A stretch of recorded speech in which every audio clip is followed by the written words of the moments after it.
Eu publiquei diversos exercícios sobre o tempo verbal passato próximo na língua italiana aqui no canal. Mas, até agora, eu não fiz nenhuma explicação sobre a gramática desse tempo verbal chamado passato próximo em italiano. Vamos ver hoje um resumo bem interessante se você já estudou esse tempo verbal no passado, né? Ou seja, se você já estudou o tempo verbal passato próximo na língua italiana antes, e se você nunca estudou ele, uma boa forma de começar é com esse resumão aqui. O passato próximo é um dos tempos verbais mais usados na língua italiana.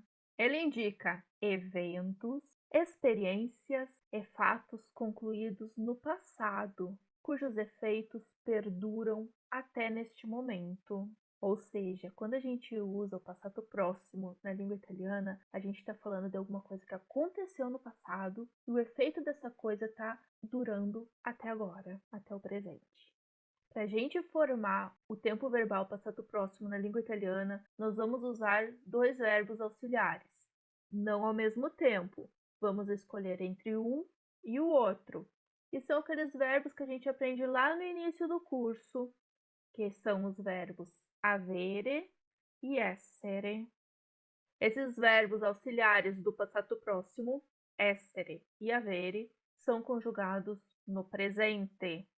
Tá? A gente está falando do passado, mas nós vamos estar conjugando esses verbos auxiliares no presente do indicativo, que é o tempo verbal mais simples para a gente aprender, tanto no português quanto no italiano. É aquilo que a gente aprende bem lá no início do curso. Por isso que eu sempre digo, para aprender uma língua estrangeira, a gente tem que fazer um alicerce muito bom. É como construir uma casa. Temos que prestar muita atenção nos detalhes, querer aprender direitinho as coisas básicas da língua e depois trabalhar em cima disso. Ninguém vai construir uma casa em cima da areia começando a botar janelas bonitas, portas bonitas e atar isso de qualquer jeito, botar um teto bonito lá, vai desabar tudo.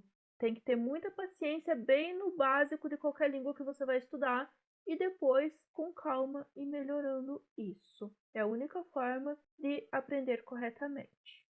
Então, para falar do passato próximo, nós vamos pegar um desses dois verbos, avere ou essere, vamos conjugar ele no presente do indicativo e logo depois, na sequência, a gente vai pegar o verbo principal da ação e vamos conjugar ele no particípio passado.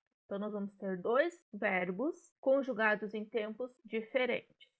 Você lembra que a gente, na língua italiana e na língua portuguesa, dividimos os verbos em três terminações diferentes. No português, ar, er, ir, e no italiano, are, ere, ire.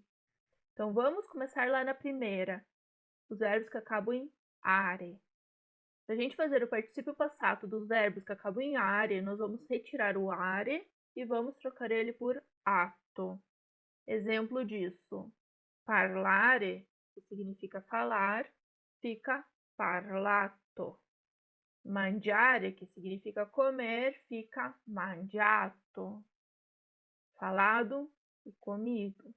Os verbos que acabam em ere, iremos retirar ere do final dos verbos e vamos adicionar uto.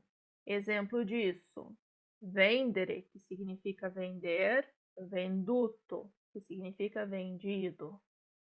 Sapere, que significa saber, saputo, que significa sabido. E por fim, os verbos que acabam em ire. Para conjugarmos os verbos que acabam em ire no particípio passado, nós iremos retirar o ire e iremos adicionar o quê? Isso mesmo, ito. Exemplos disso: finire, que significa acabar, finito, que significa acabado. Capire, que significa entender, capito, que significa entendido. E eu já vi muita gente pensando que está falando corretamente, está falando capire e não está conjugando esse capire no capito. Tá? Então a pessoa vai dizer assim, eu não estou entendendo, não entendi. Ela diz não capire. Tá errado. A gente diz não ho capito. Não ho capito. Eu não entendi. Essa é a forma correta. E aí? Conta pra mim aqui nos comentários se você já sabia isso, se você quer que eu aprofunde mais essa explicação, e se você já fez os exercícios, se eles ficaram fáceis, difíceis, pra gente fazer com que esse curso seja do seu melhor proveito, que você consiga evoluir no italiano que você sabe, e se você está começando do zero, não fique faltando nada para você se tornar fluente aqui, de graça, no momento que você consegue estudar, aonde você estiver. A nossa escola surgiu para ensinar a língua italiana de graça para qualquer pessoa. Claro que hoje a gente dá aula particular, a gente tem cursos online, a gente trabalha com tradução, com várias coisas, mas são coisas que surgiram depois. Sempre continuaremos ensinando de graça. E você tem os meus contatos para falar diretamente comigo, para participar dos grupos de conversação e os comentários aqui para a gente melhorar o curso. Ok? Tô ficando por aqui hoje. Te desejo bons estudos da língua italiana. Te deixo aquele super abraço. E nos vemos amanhã com mais uma aula gratuita aqui no canal. Tchau!